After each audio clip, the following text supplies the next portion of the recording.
42. Vamos ler a partir do primeiro versículo.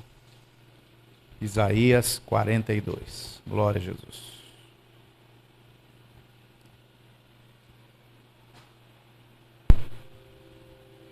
Isaías 42, a partir do primeiro versículo, diz assim: Eis aqui o meu servo, a quem sustenho, e o meu escolhido, a quem a minha alma se compraz. Pus sobre ele o meu espírito, e ele promulgará o direito para os gentios. Não clamará, nem gritará, nem fará ouvir a sua voz na praça. Não esmagará a cana quebrada, nem apagará a torcida que fumega. Em verdade, promulgará o direito. Não desanimará, nem se quebrará até que ponha na terra o direito. E as terras do mar aguardarão a sua doutrina. Assim diz Deus, o Senhor, que criou os céus e os estendeu. Formou a terra e a tudo quanto produz, que dá fôlego de vida ao povo que nela está e o espírito aos que andam nela. Eu, o Senhor, te chamei em justiça. Tomar-te-ei pela mão e te guardarei, e te farei mediador da aliança com o povo e luz para os gentios, para abrir os olhos aos cegos, para tirares da prisão o cativo e do cárcere os que jazem em trevas.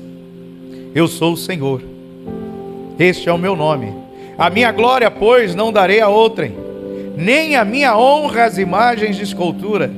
Eis que as primeiras predições já se cumpriram, e novas coisas eu vos anuncio, e antes que suceda, eu vou-las farei ouvir.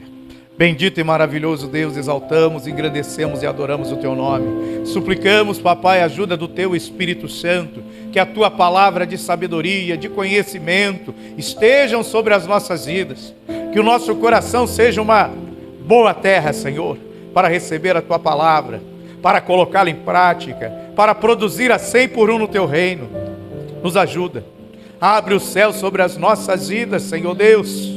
Vem com Teu Espírito Santo, Papai, para que possamos ser alimentados, nutridos e sustentados pela Tua palavra. É o que nós te pedimos em nome do Senhor Jesus. Amém. Glória a Deus. Isaías 42, juntamente com 43 e depois com Isaías 53, é um cântico.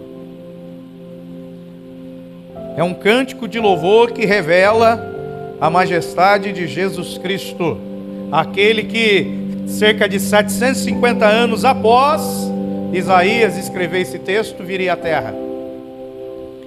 E no 42, nós vemos ele apresentando o Senhor Jesus na condição daquele que viria como homem, iria se fazer carne e habitar entre nós. Neste primeiro momento, ele não viria para restaurar o povo de Israel, mas sim para dar a sua vida em nosso lugar. E aqui ele começa a falar de algumas características que o Senhor Jesus viria à terra. Nós lendo agora esse texto, é fácil de aplicar ele em Jesus. Agora, 750 anos antes de Jesus vir, quando o profeta falou, já era um pouquinho mais complicado de fazer essa aplicação.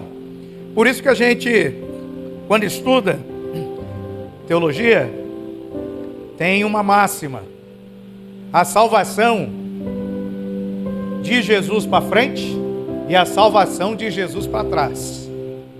Salvação de Jesus para frente é aqueles que colocam os olhos em Cristo, que creem na palavra, porém já com Jesus Cristo revelado em nós. Salvação antes de Jesus é aqueles que criam na promessa de que Jesus viria. É aqueles que colocavam o olho para frente, olhavam para o futuro crendo numa promessa, esses eram salvos. Nós olhamos para Cristo, esperando o cumprimento da promessa da nossa salvação em Cristo Jesus, que ainda vai acontecer no futuro. É por isso que nós não concordamos com aquela máxima de uma vez salvos, salvos para sempre. Porque nós ainda não estamos 100% salvos. Se eu pecar e morrer, eu vou para o inferno. Eu perco a minha salvação. Eu preciso terminar a minha vida em santidade para conseguir entrar no céu. Então ele fala assim, eis que o meu servo, a quem sustenho, o meu escolhido, em quem a minha alma se compraz. E o apóstolo Paulo fala o seguinte: nós devemos olhar para Cristo, autor e consumador da nossa fé, e nós devemos ser imitadores de Cristo, para que aquilo que estava sobre a vida de Jesus venha sobre as nossas vidas. Para que o poder que estava sobre a vida dele venha sobre nós, nós precisamos ser imitadores de Cristo. Para nós fazermos obras maiores do que ele fez, nós precisamos ser imitadores de Cristo. Tem gente que não entende o que é fazer obras maiores do que é que o Senhor Jesus fez. Na época de Jesus, quando ele andou aqui na terra, só para você ter um exemplo, quando ele ressuscitou, ele apareceu para cerca aí de 500 pessoas. 500 pessoas que criam nele. Ele ficou ali cerca de 40 dias depois que ele ressuscitou, aparecendo para o pessoal, até que o povo entrou lá numa casa, ficaram 10 dias orando, e o Espírito Santo desceu em Atos 2. Mas foi por 40 dias que Jesus apareceu. Então nós podemos dizer que do ministério de Jesus, com 30 anos, até ele morrer em mais 40 dias, vamos botar aí que cerca de 500 pessoas se converteram. 500 pessoas praticamente se converteram. Um pouquinho mais, vai. Aí um camarada chamado Reinhold Bonk, acho que é assim que fala o nome dele, o cara começou a fazer cruzadas na África. Mais de 3 milhões de pessoas aceitaram Jesus Cristo através da vida desse homem. Eu acho que é mais, tá? Acho que é bem mais. Eles têm documentado, porque depois que acabava a cruzada, a pessoa era curada, morto ressuscitava, aqueles que aceitavam a Cristo, tinha toda uma equipe que ia lá, pegava o nome,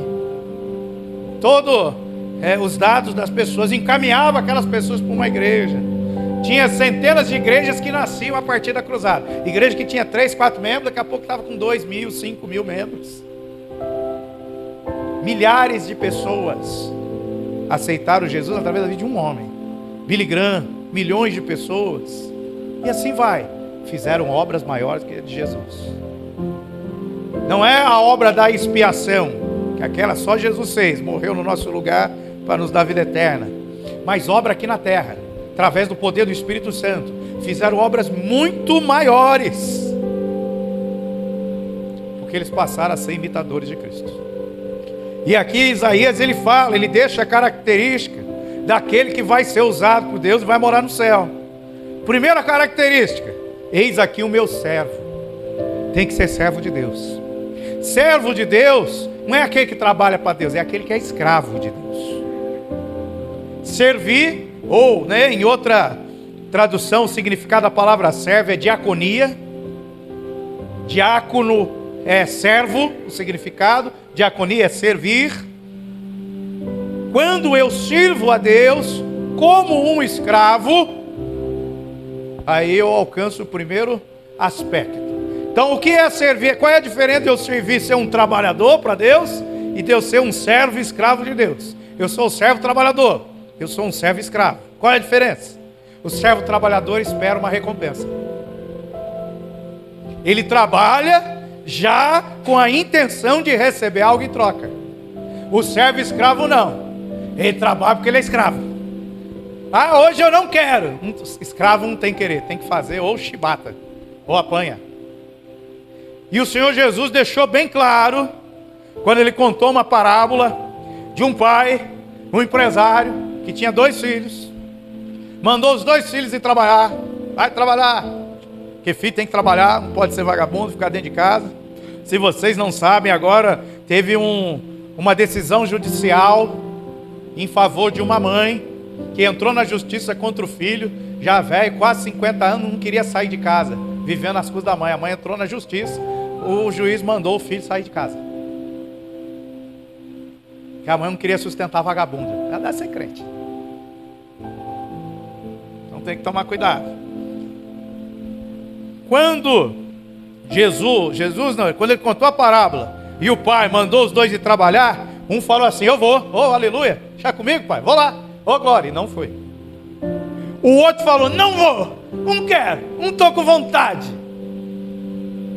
Aí depois acho que pesou na consciência, ele foi. Aí Jesus fala assim: qual dos 2 fez a vontade do meu pai?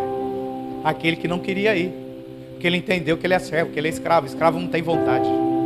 Por isso que o segredo da unção, o segredo do poder, o segredo sobrenatural de Deus, ele está amarrado com um tal de livre-arbítrio. O que é o livre-arbítrio? É você tem o direito de escolher fazer ou não o que você quer.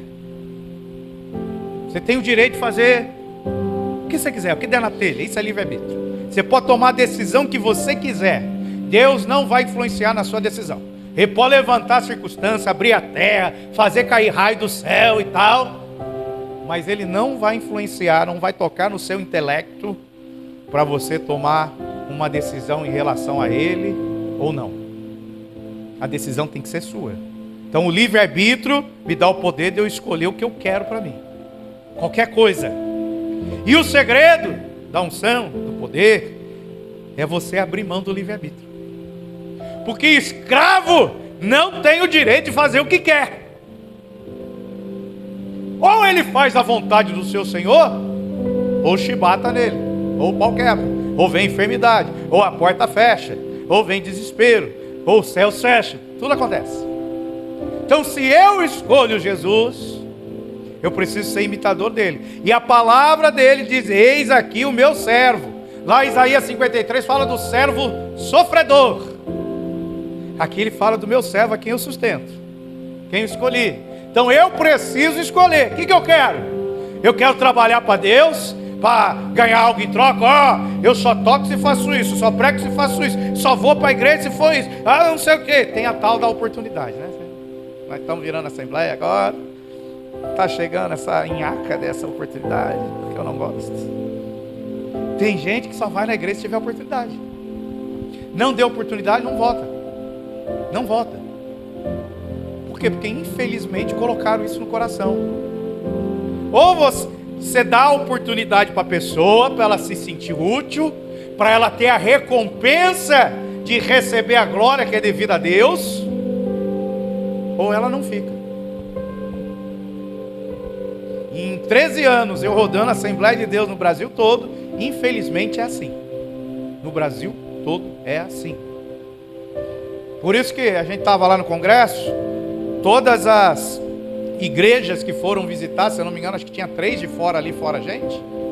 A preocupação é de dar oportunidade para todas, porque senão um volta no próximo. Sobe para a cabeça. Por quê? Porque está trabalhando para Deus, não é escravo de Deus. Quem trabalha quer salário, quer recompensa, e às vezes a recompensa é tapinha nas costas, é aparecer: eu sou famoso, eu cantei lá, tinha 1000 pessoas ontem. Eu cantei lá para 1000 pessoas, aleluia. Eu apareci. Quanto mais aparece, menos Jesus chega no lugar. Só que é o contrário, porque colocaram isso na mente. Tem gente que se não chegar, não fizer algo, acabou, porque quem veio para brilhar e aparecer é a pessoa, não é Jesus. Então o trabalhar exige uma recompensa. Agora o servir, ser escravo, não. Ou eu faço, ou eu faço. Então para eu ser imitador de Cristo, eu preciso ser servo. E quando eu sou servo, ele lá de cima fala: eis aqui o meu servo.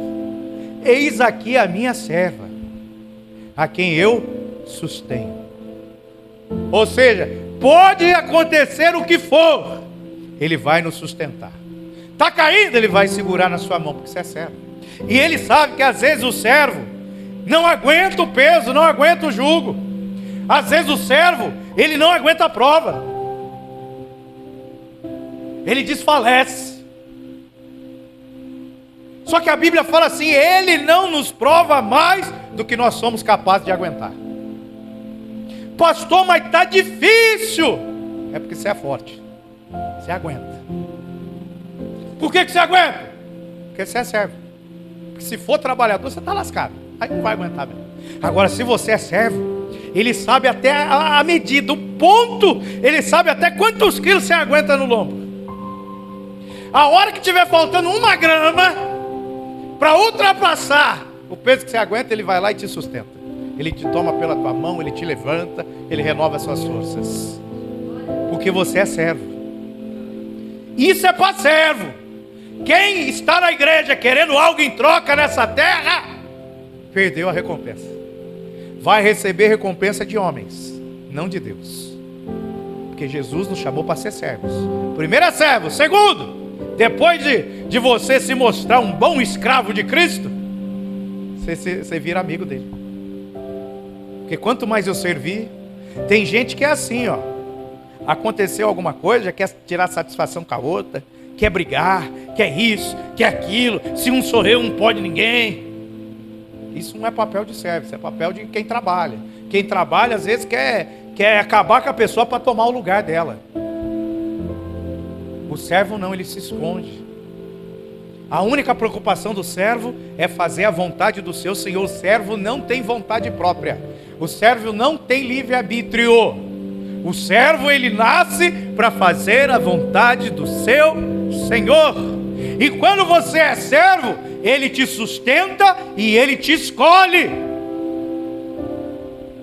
Muitos são chamados, poucos são escolhidos. Porque para você ser escolhido, primeiro você tem que ser servo. Se você está na igreja querendo algo em troca, você não vai ser escolhido. Pode ser chamado, você pode ter chamado, mas não vai ser escolhido por ele. Porque para ser escolhido por ele, tem que ser servo. Então, os servos são sustentados pelo seu Senhor, os servos são escolhidos pelo seu Senhor. E ele fala assim: em quem a minha alma se compraz. Ou seja, o Senhor se alegra com a alma do seu servo. Por quê? Porque servir a ele, tem a parábola que eu falei. Primeiro não queria ir, não estava com vontade, mas não é a minha vontade. Passa de mim esse cálice, não seja feita a minha vontade. É a vontade do Pai que eu vou trabalhar, então eu vou. Aí ele foi. Ele não queria. A alma dele não estava envolvida. Agora vem o segundo nível do servo, que é aqueles que sabem que é servo, mesmo quando está cansado, quando está sem vontade e tal, ele vai para servir. Mesmo contra a própria vontade, ele vai. Quando ele começa a envolver a alma dele, ou seja, os desejos, o pensamento, a alegria, o coração dele está envolvido com a vontade do seu Senhor, ele olha, ó, eu me alegro no meu servo. Então eu tenho aquele que é servo, que às vezes vai contra a própria vontade. Estou cansado, hoje eu não vou não. Estou com dor, hoje eu não vou não. Você acha que a vontade de Deus é que você não venha para a casa dele? Será que ele enviou Jesus Cristo à toa aqui na terra? Para eu ir só quando eu tiver com vontade? Para eu fazer só quando for do meu jeito? Quando a circunstância favorecer para eu ir na casa dele? Será que é assim? Eu acho que não. Então quando eu vou sem querer, eu sou servo. Ele me sustenta, ele me escolhe. Agora quando eu vou querendo, com desejo, com vontade de entrar na presença do meu Senhor, eu vou lá porque eu amo Ele. Já não é mais obrigação, eu vou por prazer. Ele olha para a minha alma. Não é porque eu estou fazendo aparente, não é porque eu estou aparecendo, não. Ele olha para a minha alma, ele olha para o meu coração e ele se alegra lá do seu trono. E quando eu sou servo, ele me sustenta e ele me escolhe. 2 pontos. Ele olha para a minha alma e fica feliz. E olha o que ele faz. Aí vem o resultado: pus sobre ele o meu espírito. Ou seja, a unção vem. E ele promulgará o direito para os gentios. Por isso que a Bíblia fala que nós somos feitos justiça dele, para fazer justiça aqui nessa terra. Qual é a injustiça que um servo de Deus tem que desfazer? Quando a pessoa está presa pelas trevas, ela está debaixo de uma injustiça, ela está debaixo de uma opressão, ela está debaixo de uma prisão. Aí quando o servo de Deus vai praticar a justiça, promulgar o direito aqui para os gentios, promulgar o direito para aqueles que estavam oprimidos, porque os gentios era sinônimo naquela época de endemoniado. Era um povo que um judeu não podia nem entrar na casa, não podia estar no mesmo recinto, não podia sentar para comer junto, não podia ter comunhão, porque eram considerados filhos de Belial, filhos do capeta. Isso eram os gentios, nós. Qualquer povo que não fosse o povo de Israel, gentil. Terrível. Samaria, a mescla, eram gentios. Eles não passavam, eles não conversavam, eles não tinham comunhão com o samaritano. Ficaram abismados os dois quando Jesus parou para falar com a mulher lá no poço de Jacó. Porque gentil era uma coisa nojenta, era uma coisa imunda. Eram os endemoniados, na visão deles naquela época, os gentios. Aí está falando, não, ó, o servo do Senhor, escolhido, qual eu sustento, eu coloco o meu espírito sobre ele, para ele ir lá e executar justiça. Porque os gentios estavam presos nas trevas.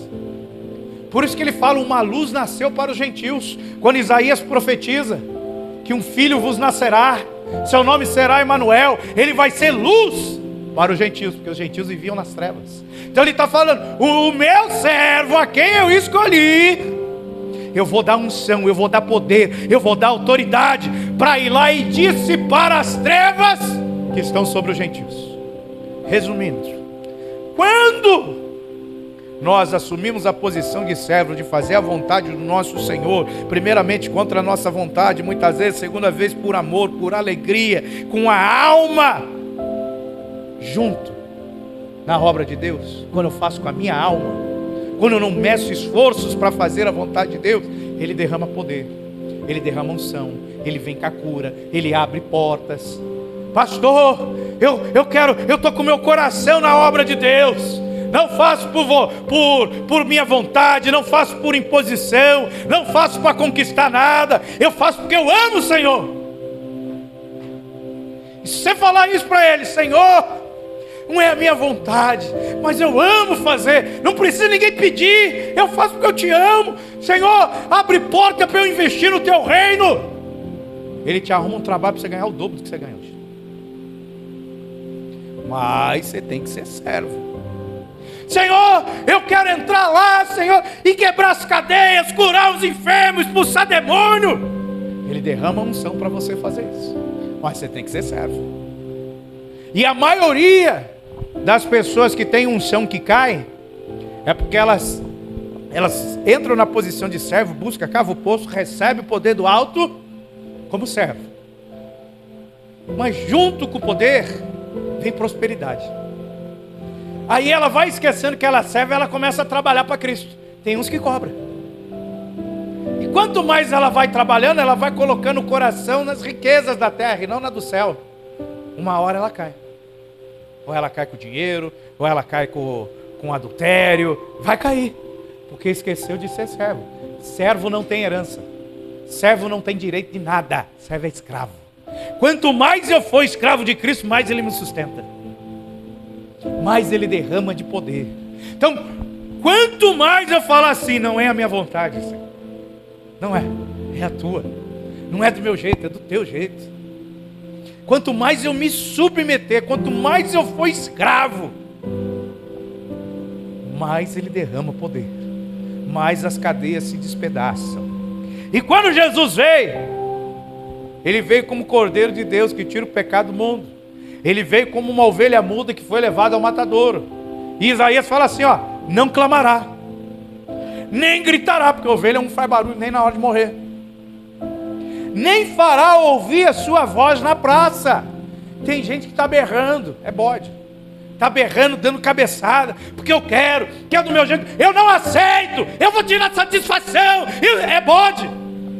Não é ovelha. Ovelha fica calada. Ovelha sabe que a única voz que importa é a do Senhor, não é a dela. Ai do escravo que quer abrir a boca. Olha, vai chamar. Não é escravo, é rebelde. Porque quem se submete ao Senhor, a única voz que importa é a de Jesus Cristo. Acabou. Mas estão me perseguindo. Ai daqueles que tocam num servo do Senhor. Ai, porque o servo é propriedade do Senhor.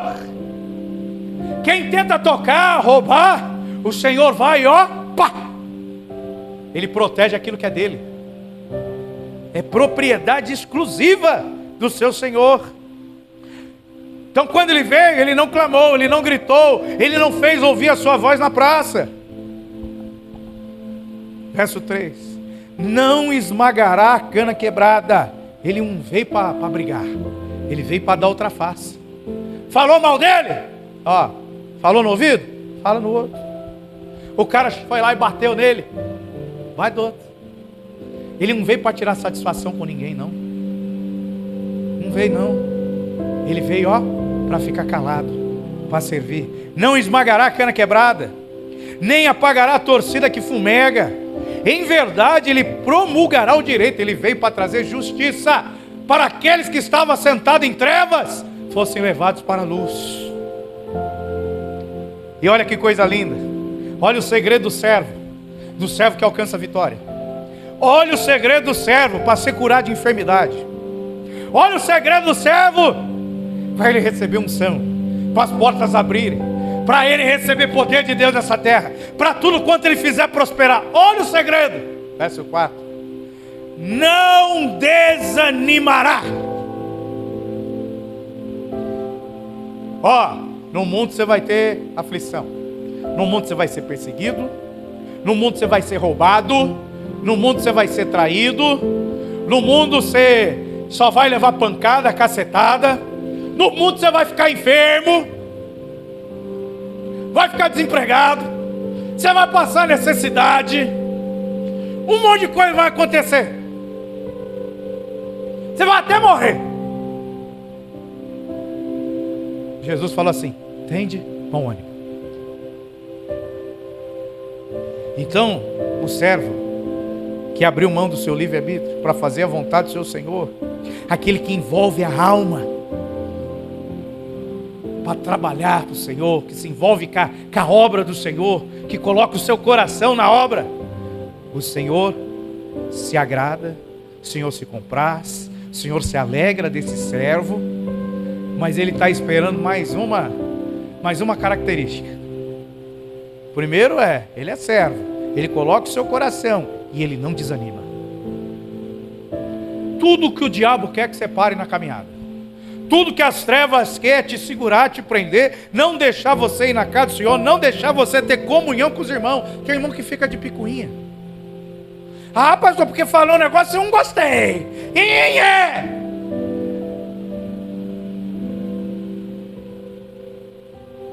Não é servo, não é serva, não é. Não tem céu para essas pessoas, não tem, infelizmente não tem. Precisa se converter e deixar o mau caminho.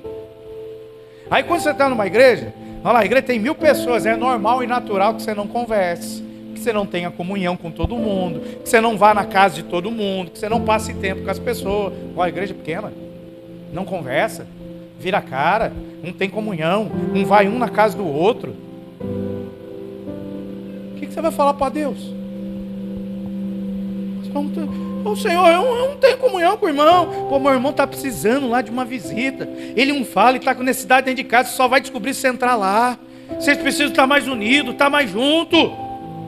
Eu já mandei meu filho para estar com vocês e vocês não querem estar um com o outro. Acho que tem céu? Tem.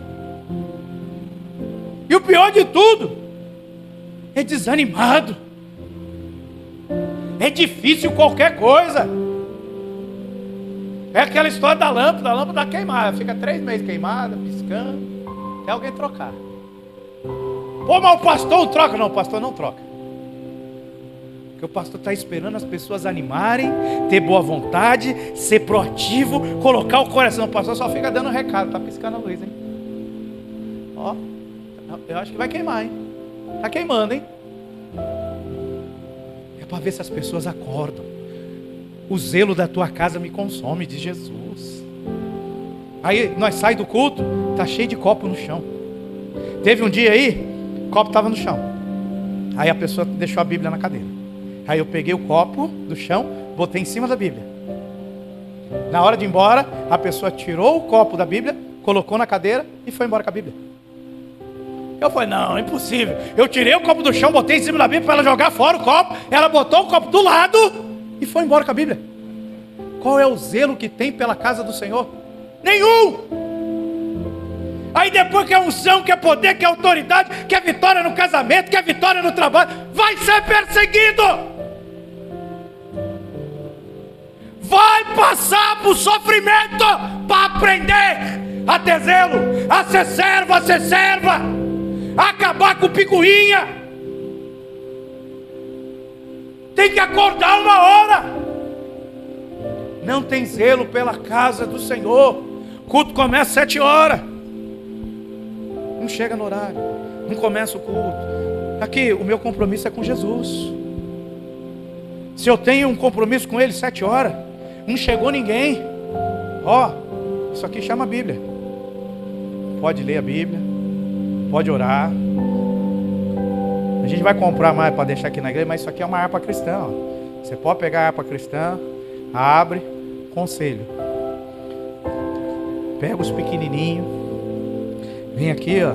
Espírito, alma e corpo, oferto a ti, Senhor, hóstia verdadeira em oblação. Não precisa saber cantar, não. Eu já fui para o hospital com esse bichinho aqui embaixo do braço. Da gente começar a cantar e a pessoa ser curada de câncer na hora, o câncer sair do pescoço, murchar. O velho que estava comigo, desafinado, começava a cantar, os demônios batiam em retirada. Não aguentava, de tão horrível, cara, ele cantando. Eu não conseguia acompanhar o velho cantando. As pessoas eram curadas. Que Deus não olha porque você faz bonito para o homem, Ele olha para o coração.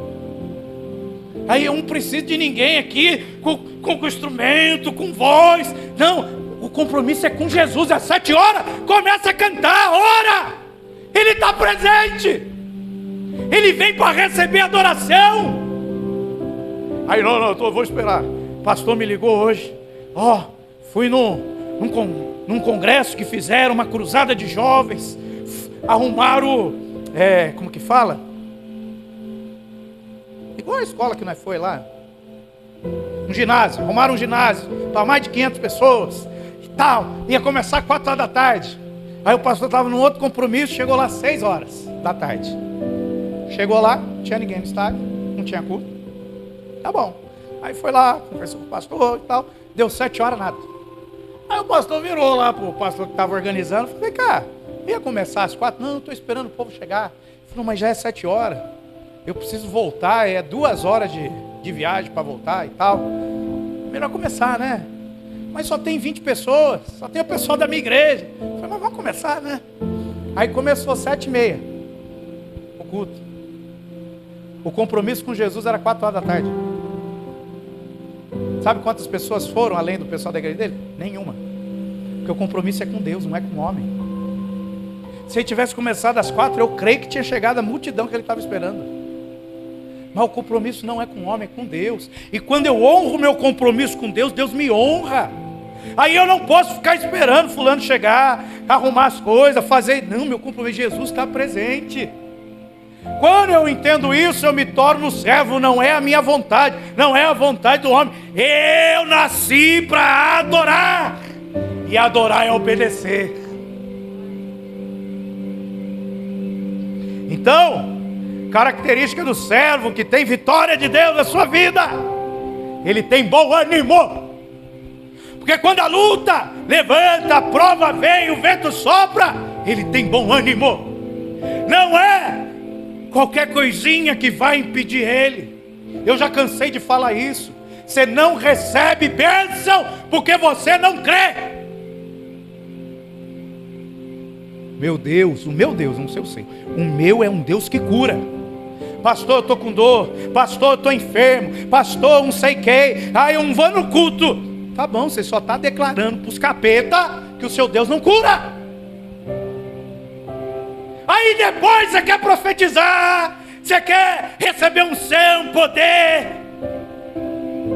E o testemunho? Vai com dor. Quantas vezes eu fui pregar no hospital, o irmão que é com a gente, quase infartando, problema no coração. Eu falei, rapaz, você já vai ficar lá. Você já vai ficar lá, você nem sai de lá. Você está morrendo, para aí, calma. Vai se cuidar. Não, eu preciso fazer a obra. Aí ia quase infartando, com dor, morrendo. E eu só olhando, eu falei, Jesus, esse cara vai cair aqui dentro. Ainda bem que nós já estamos lá no meio do hospital. Esse cara vai cair aqui dentro. Ia com dor. Não faltava um culto. Sabe por quê? Porque ele cria que Deus é um Deus que cura. E sabe o que é interessante? Deus não curou e até piorou. Ficou uns tempos de molho aí agora que eu fiquei sabendo. Deus não curou ele, mas usou ele para curar muito enfermo dentro do hospital. A ponto de orar com a pessoa, não acontecer nada. Mas pela fé chamou o médico. O que essa pessoa tem? Tem problema no coração, 2 semanas de vida. Pode fazer o exame de novo. Virou as costas e foi embora. Aí chegou na outra semana, a gente levava a listagem com o nome do pessoal para orar. Cadê fulano? Fulano teve alta. Mas o que, ele morreu? Não, ele teve alta. Não, mas o médico falou que era 2 semanas de vida. Aí a enfermeira que era crente ouviu a conversa e veio, não, vem cá, deixa eu contar. Foi o seguinte, o médico foi e fez o exame. Quando ele pegou o exame, ele viu que o coração não era o coração, era um outro coração, era um coração novo. Quando ele olhou, ele caiu para trás da cadeira. Ele não acreditou, ele fez o exame de novo. Aí o exame de novo não era o mesmo coração. Deus trocou o coração do homem. E o outro que estava pregando com o coração ruim, infartando, ponte safado. Só que ele não desanimava de fazer a obra do Senhor. Sabe o que acontece? Vem unção. Não desanimará, nem se quebrará até que ponha na terra o direito. Quem é servo não vai parar porque ele deu uma missão. Qual é a missão? Está lá no versículo 1. Promulgará o direito para os pagãos. Ou seja, vai libertar os cativos. Vai curar os enfermos. Vai levar eles à salvação. Essa é a missão. Promulgar o direito. Então não vai desanimar. Nem se quebrará até que ponha na terra o direito. Está falando assim, ó. Pode vir enfermidade. Pode vir a luta, a prova, eu não vou me quebrar. Nada me para. Nada me para na obra do Senhor. Nada me impede de estar na casa do Senhor. Nada me impede de visitar. Nada me impede de evangelizar. Nada me impede de limpar a igreja. Nada me impede de orar. Nada. Nada vai te quebrar. Nada pode te impedir.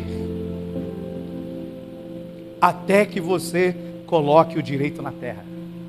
E assim a gente pode ganhar alma, a gente pode expulsar demônio, a gente pode praticar justiça. Mas a gente nunca vai conseguir implantar o direito sobre a terra toda. Nunca vamos conseguir trazer a justiça sobre toda a terra. A única forma de a justiça vir sobre toda a terra é quando ele vier. E quando ele vier, nós vamos vir junto, porque nós já vamos ter subido com ele. Então o que nós temos que fazer? Nós temos que fazer a nossa parte. Até quando? Até que ele venha. Então eu não posso desanimar, eu não posso parar nunca. E as terras do mar. Ué, está escrito aí também isso? Até que ponha na terra a justiça? Ah, tá. E as ilhas aguardarão a sua lei. A minha está falando, e as terras do mar aguardarão a sua doutrina. O que é terra? É ilha. É a ilha que está no meio do mar, é as terras do mar. O que são essas ilhas? Primeiro, numa amplitude global, ilha é um local de difícil acesso. Ilha é algo que está isolado. Você tem que fazer um determinado esforço para chegar numa ilha. Você precisa de um meio de transporte específico. Ou você precisa nadar, dependendo da distância, para chegar na ilha. O que ele está falando? Isso aqui são povos que não foram alcançados. São pessoas que estão isoladas. Tal da janela 1040, e agora já tem até uma outra janela com outra latitude e longitude, de povos, línguas, nações que não conhecem a Jesus Cristo. Então ele está falando, eu tenho que praticar justiça na terra, porque essas ilhas, essas pessoas estão aguardando que nós cheguemos até elas. Isso é o fundamento das missões na terra. É levar o evangelho a toda criatura, principalmente elas. Mas elas estão aguardando a palavra do Senhor, a doutrina, a sua lei, a palavra. Elas estão aguardando, porque a nossa alma tem sede do Deus vivo. E o Senhor deixou a sua palavra para nos alimentar e saciar a nossa fome e a nossa sede de justiça por Ele. Então, numa amplitude global, as ilhas são os povos e nações que não foram alcançados. É por isso que nós estamos orando para Deus enviar recurso para a gente investir em missões. Aquilo que é chamado de missões transculturais, que é de outras nações, missões para com as ilhas, povos não alcançados, que é o menos que é investido no reino de Deus hoje. As igrejas com mais dinheiro preferem mandar pessoas para outros lugares onde já se tem evangelho, porque se eu montar uma igreja aonde é propício para o evangelho, eu vou ter dízimo, eu vou ter oferta, ou seja, eu vou ter um investimento que tem retorno, ou seja, eu estou trabalhando, fazendo a obra com interesse de uma recompensa na terra. Quando eu vou até as ilhas, na ilha não tem retorno, na ilha tem morte. A maioria dos países onde o pessoal está, se você chegar a falar de Cristo, você é decapitado, você é preso, você é estrupado, você é violentado, você é espancado até a morte, torturado. Ou seja, não tem dízimo, não tem oferta, não tem recompensa. Por isso que eles não investem. Mas as ilhas estão aguardando nós, servos do Senhor, praticar justiça. Então o mínimo, se eu não vou, eu vou investir em quem vai. Isso numa amplitude global. Agora numa amplitude mais, vamos falar assim, regional. As ilhas são aqueles que estão ao nosso redor, isolados da igreja. A igreja é um povo. A ilha é aquele que nós não temos acesso. Nós precisamos de uma estratégia, de um meio de transporte, de alguma coisa para chegar até eles, para trazer eles para o continente chamado igreja. A ilha não está ali inclusa no continente, ela está afastada, ela está isolada. Então tem pessoas que não têm Jesus Cristo ao nosso redor, às vezes dentro da nossa casa, no meio da nossa família.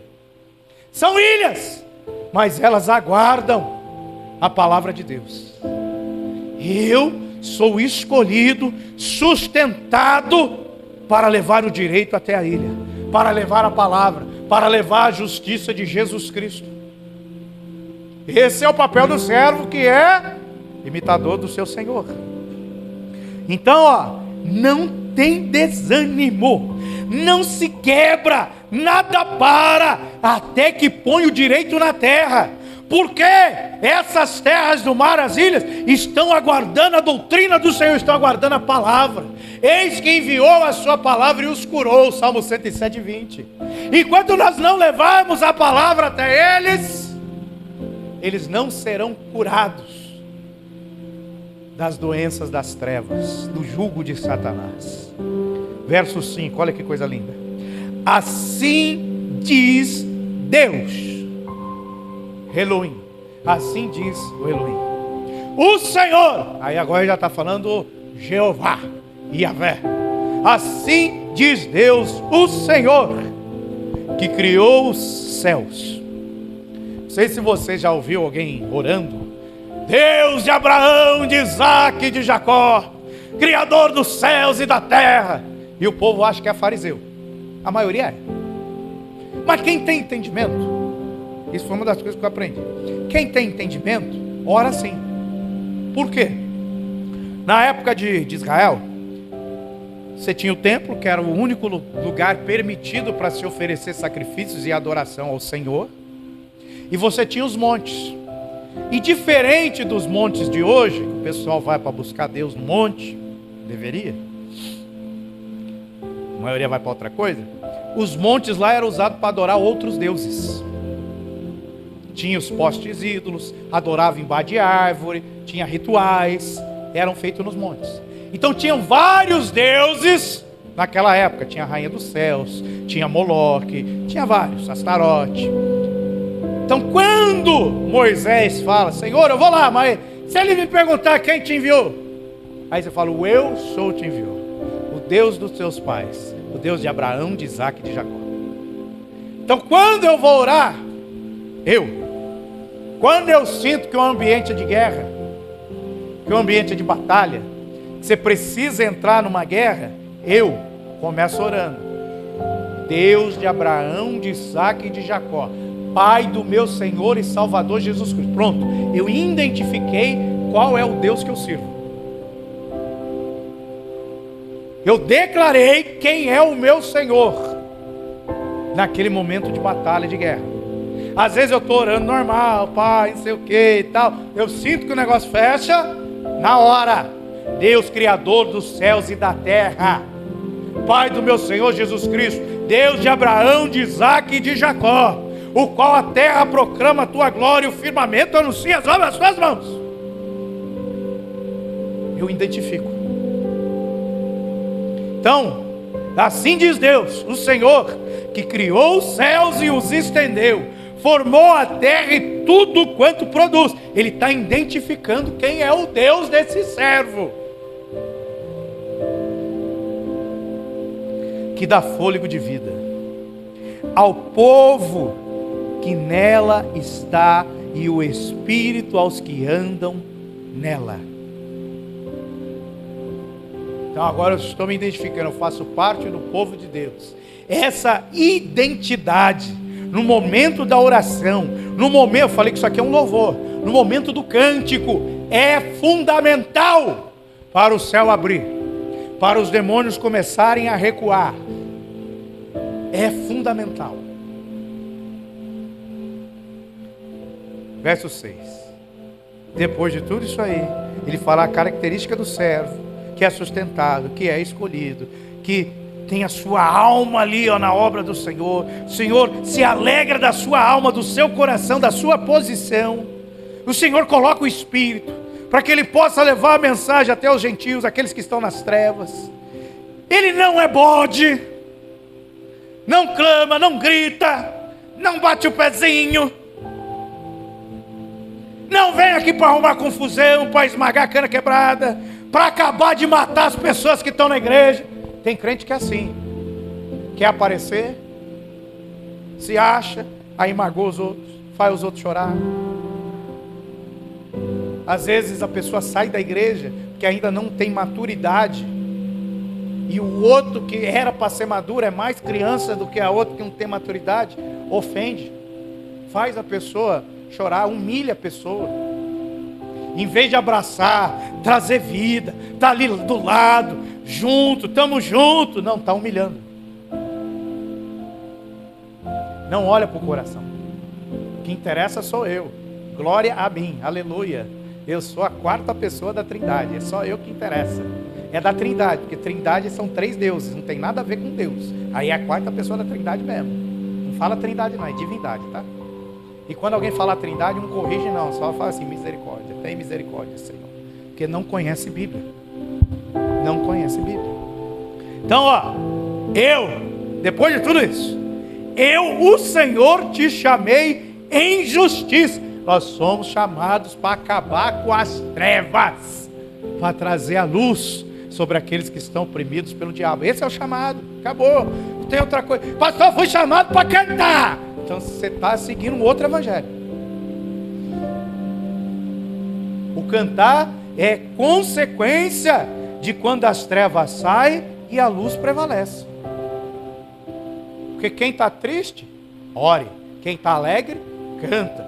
A alegria vem quando o pecador se arrepende. Então quando tem salvação, quando você ganha uma alma, isso é o motivo que vai te levar a cantar. Porque o céu se alegra, o Pai se alegra, o servo se alegra com o seu Senhor. Então o cantar é uma consequência de você trazer justiça sobre a terra. Eu te chamei em justiça. Tomar-te-ei pela mão e te guardarei. E te farei mediador da aliança com o povo. Por isso que nós somos. Ele está falando de Jesus. Mas nós somos a igreja, o corpo de Cristo. Nós somos Jesus também. Ele é o cabeça, nós somos o corpo. A cabeça está ligada ao corpo. Então se ele está falando de Jesus, ele está falando de nós. Ele está falando aqui. Te farei mediador de uma nova aliança. Da aliança com o povo. E luz para os gentios. Nós somos mediadores da aliança. Por quê? Paulo fala, nós somos ministros da reconciliação. Quando nós reconciliamos a pessoa com Deus, nós estamos levando ela a fazer uma aliança com Deus. Estamos levando ela a casar com Jesus, aliança, bota no dedo, casamento. Quando nós ganhamos uma alma e discipulamos, nós somos mediadores da aliança. E luz para os gentios. Jesus falou, vós sois a luz do mundo. A luz, ela só aparece quando tem trevas. A luz só aparece quando você quer aparecer. Quer que Jesus te veja? Vai para as trevas. Tem um monte de gente nas trevas. Aí você chega lá, a luz brilhando, aleluia. Aí Jesus, olha, estava escuro, está brilhando, o que é isso? É o servo meu que está chegando para acabar com as trevas. É assim que aparece, não é quando você pega o microfone. É quando você é luz para os gentios. Quando você é luz em meio às trevas. Agora começa. E não vai dar tempo. Eu vou parar aqui. Vou parar nesses 7. Porque tudo isso aqui é uma introdução para a gente falar do reino de Deus. Para abrires os olhos aos cegos. Para tirares da prisão o cativo e do cárcere os que jazem em trevas. Por que ele está falando isso? Porque o reino de Deus, ele não é comida, ele não é bebida. Ele é paz, ele é justiça e ele é a alegria do Espírito Santo. Não vai dar tempo. Vou parar aqui, depois eu entro para falar do reino de Deus, para a gente entender como que funciona o louvor a partir do versículo 10. Amém? Vamos ficar de pé, vamos orar. Glória a Jesus.